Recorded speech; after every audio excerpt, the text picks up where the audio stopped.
And France did, I think it was about 1907, which is 9 years after the body of Iran is discovered.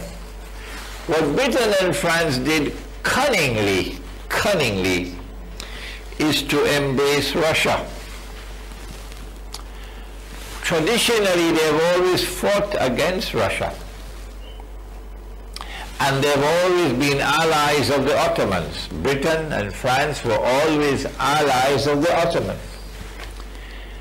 They always protected the Ottoman Empire.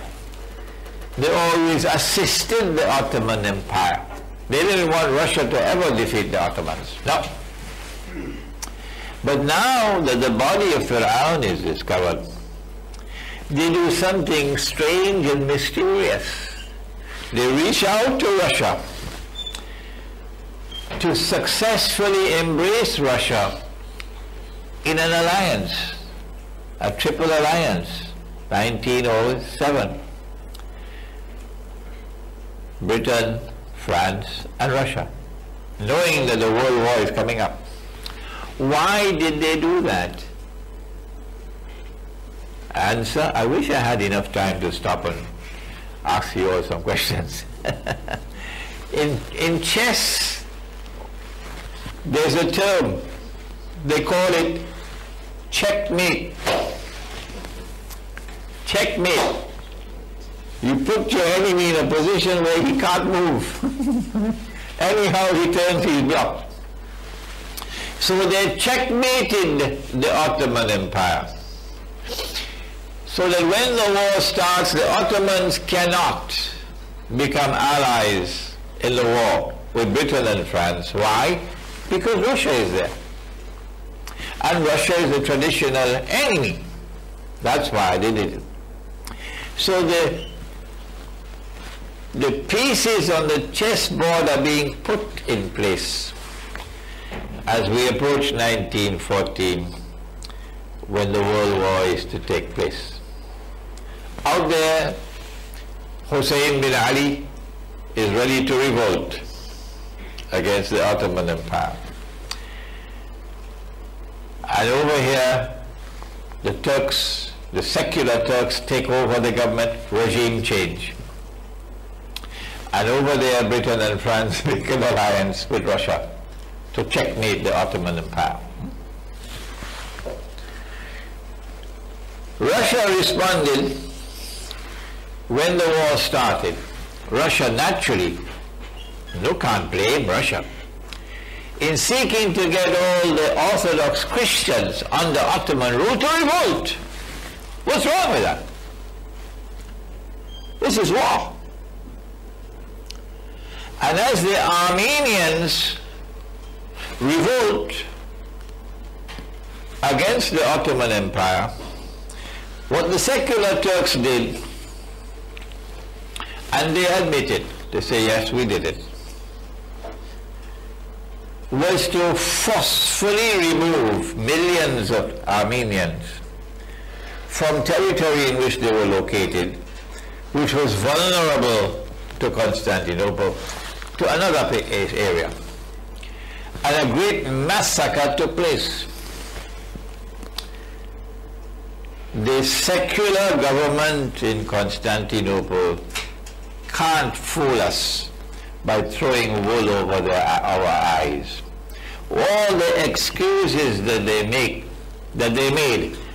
and they are still making to this day, is just dust in our eyes. They deliberately massacred the Armenian Christians. It's called a Holocaust.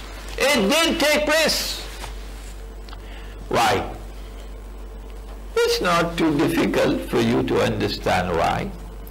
Because they are pursuing the same policy that the Ottomans had pursued before the regime change. What was that policy? Deliberate antagonism of whom? So that the hatred that the Orthodox Christians have for Islam would intensify. That's why you had the Holocaust. of the Armenians in must have been around 1914, 15, somewhere around there. Okay? By 1917, the writing was on the wall for two countries. The writing was on the wall for the Ottoman Empire, that they were going to be defeated. They had made an alliance with Germany because there was nothing else that they could do.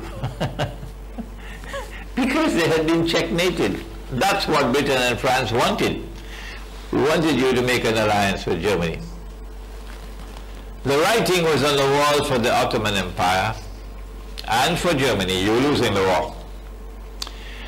All that the Zionists needed to win the war was to get the United States of America to enter the war. The fellow who gave us the motor car, what was his name? Henry? You've forgotten his name? We still have Ford motor cars around. FOR did a fix and repair every something with error. Henry Ford did everything he could possibly do to prevent the United States from entering the war. And when he lost the battle, he had the money to bring together the research scholars and to be able to document how they succeeded. And he produced a book called The International Jew, in 4 volumes, big, in which he explains and reveals what they did, the Zionists did, to get the United States into the war. Most Americans have not read that book. It's banned in the United States. As soon as the United States entered into the war, it was over. But before that, before the United States entered into the war, Germany had the upper hand. And Britain and France very cunningly ensured that Russia would bear the brunt of the fighting from 1914 to 1916. Millions of Russians were killed. Russia had to abandon Moscow, I believe. And the Russian economy was in shambles. And the Russians were suffering, and this is precisely what the British wanted. Oh, we are allies. No.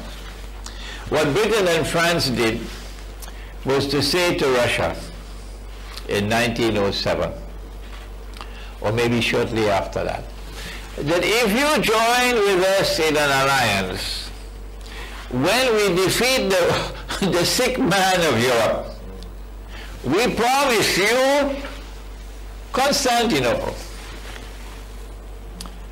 And the Russians fell for the bait.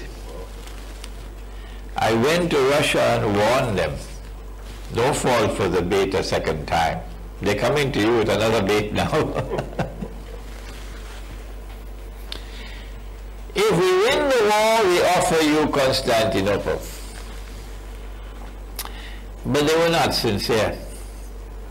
In the same way that they were not sincere with the Arabs when they were fomenting this Arab revolt to get your independence from the Turks.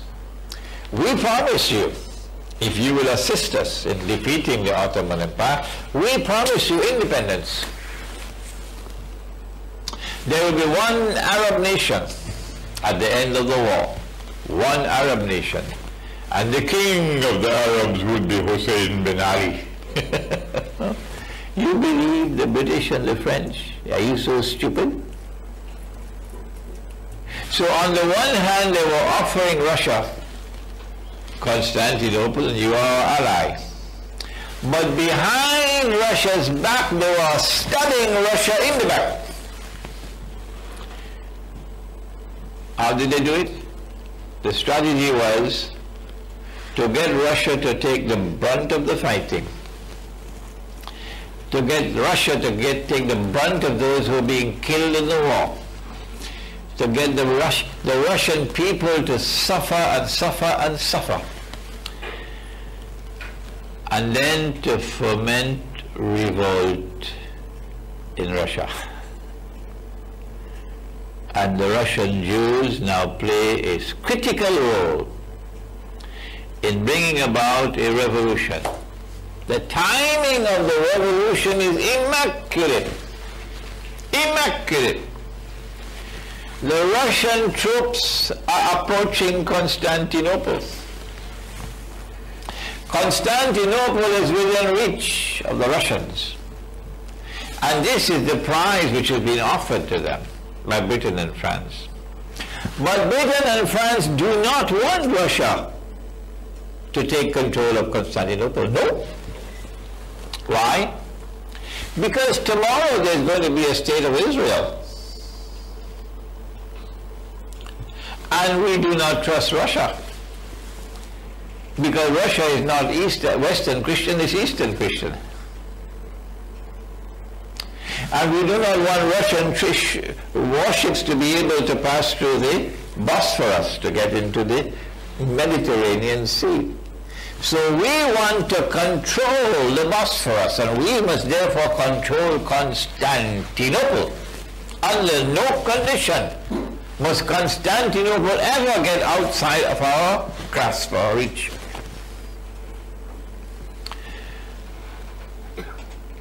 And so when the Russian troops were within grasp of Constantinople, then the Russian Jews acted in October 1917.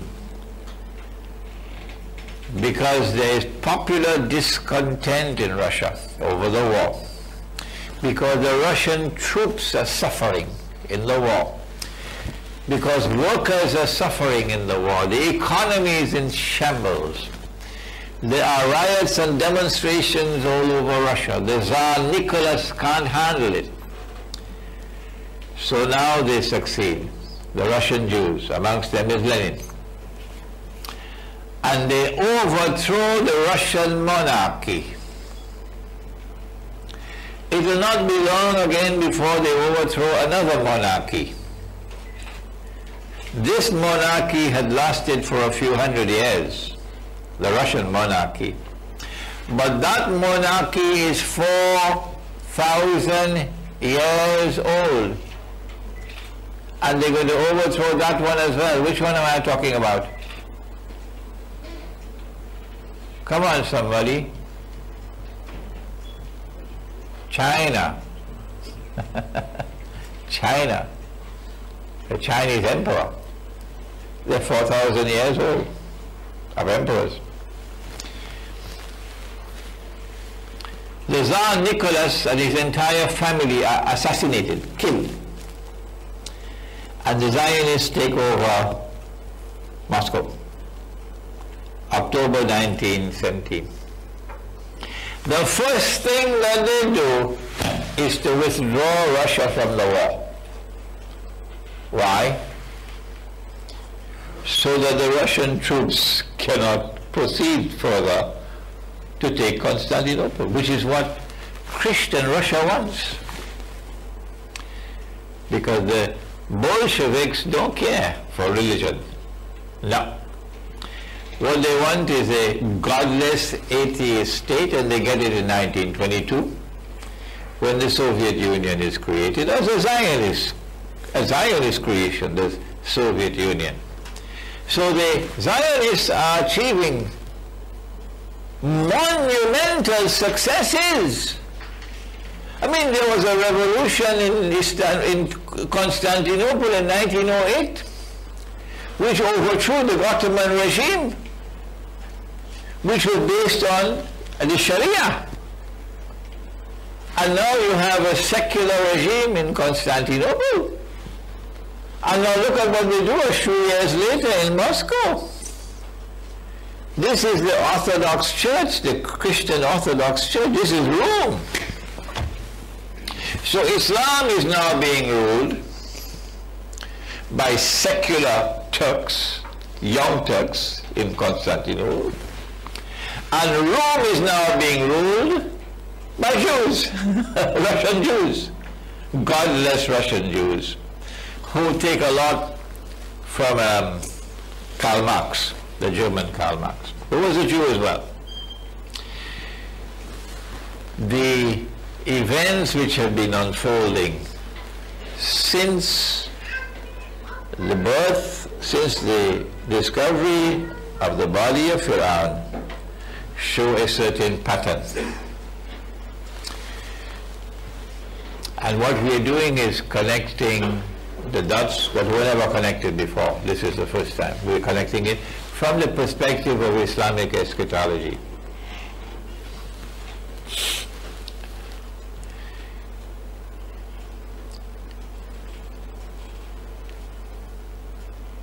The British and the French decide to launch an attack on the Ottoman Empire and to land a few 100,000 troops in a place called Gallipoli.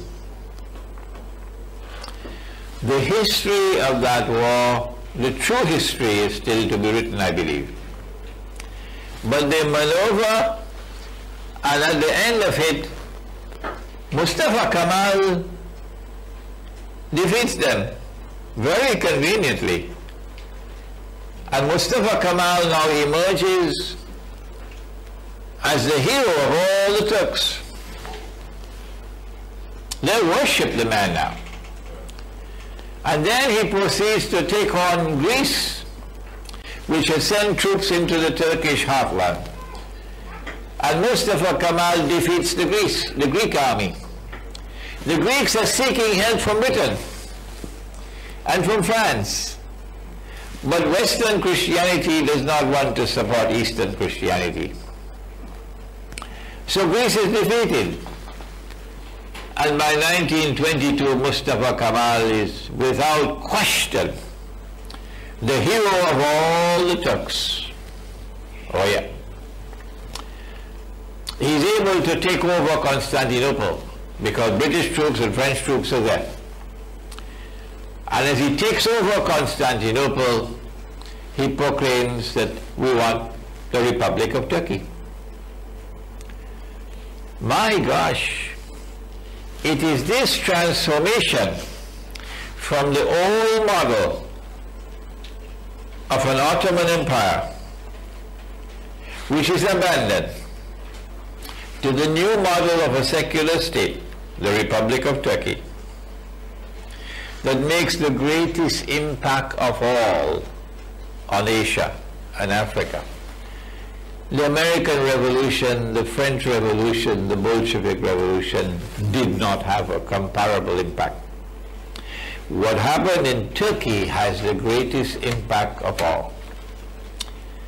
And so the Republic, the secular Republic of Turkey is established. And Islam is put into cold storage. He did a number of things to antagonize Muslims. You no longer can wear this hat which allows you to make sajda. You now have to wear the Western hat. So the tarbush, I think it's called, the red one, that one is abandoned. Now you have to wear Western hats. So that with the Western hat you could take it off if you want to make sajda. The Arabic script is abandoned. And the Latin script is replacing. The same thing happened in Malaysia. The Malay language, the Jawi language, the Arabic script is abandoned. And the Roman script, the Latin script is replaced. We have a Malaysian here who knows what happened. It did not happen with the Arabic language. It did not happen with the Urdu language, it did not happen with the Farsi language, but it happened with Turkish. The azan, oh my gosh, for salat must now be called in Turkish language, not in Arabic anymore. All the madrasas, all the institutions of Islamic learning are closed down. Closed down. It's war on Islam. At the heart of Constantinople. The name of the city is changed. It's no longer Constantinople. Why Mustafa Kemal? Come on, tell us why. Because they know fully well that the conquest of Constantinople in 1452 is not the one that the Prophet ﷺ prophesied. That the conquest of Constantinople prophesied by Nabi Muhammad ﷺ is still to come. Is still to come. We now can see when that conquest does come, the back of NATO will be broken.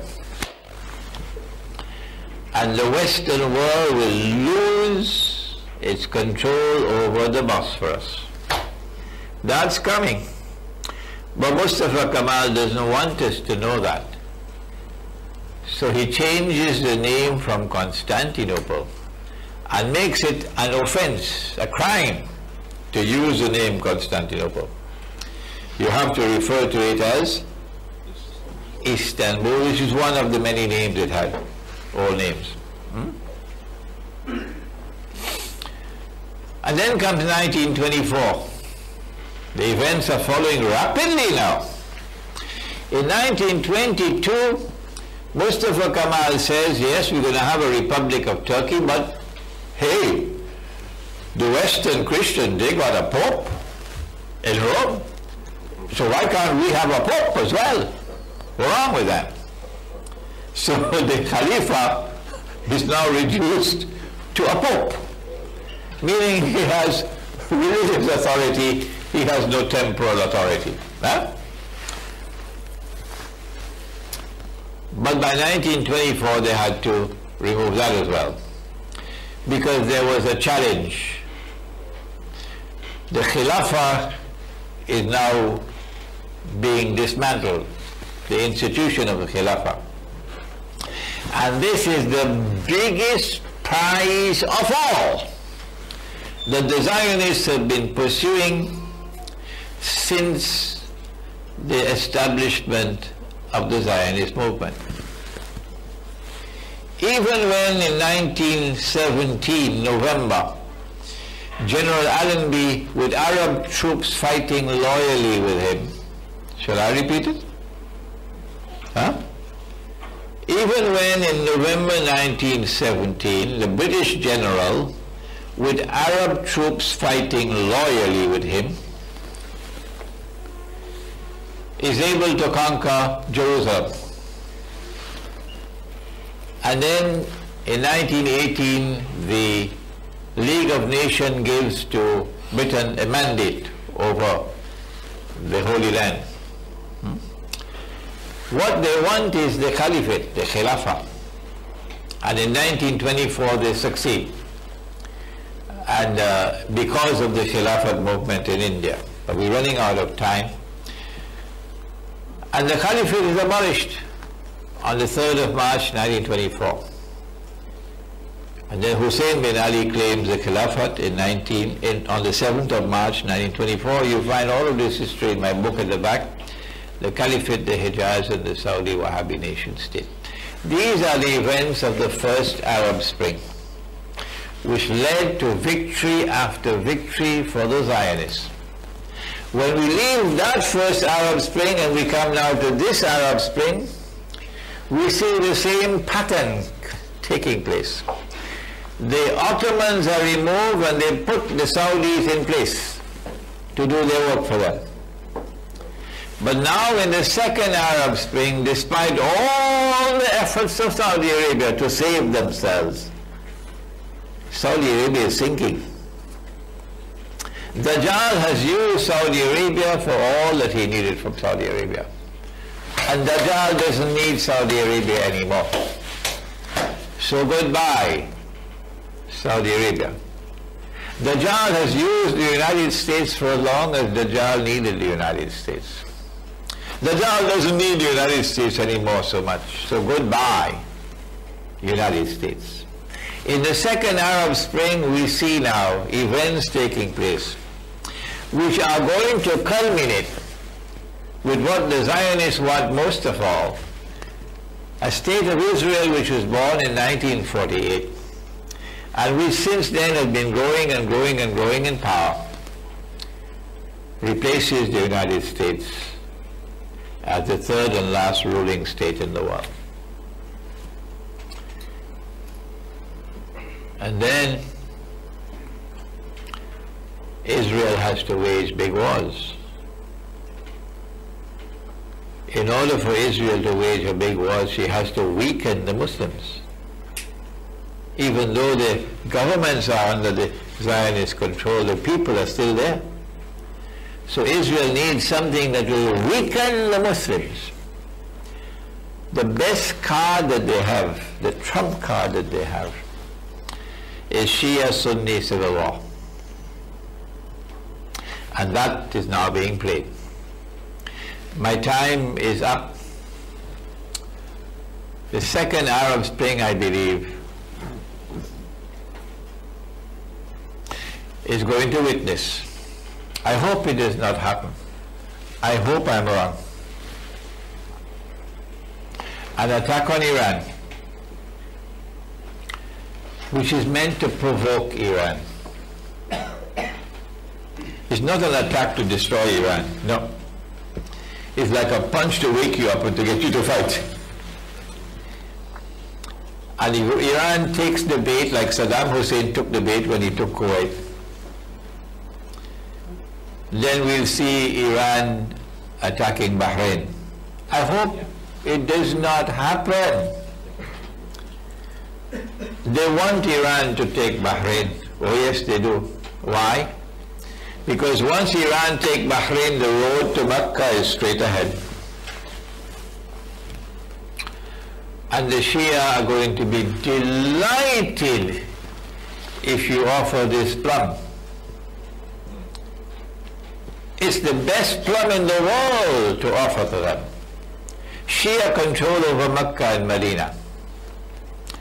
And that's the bait.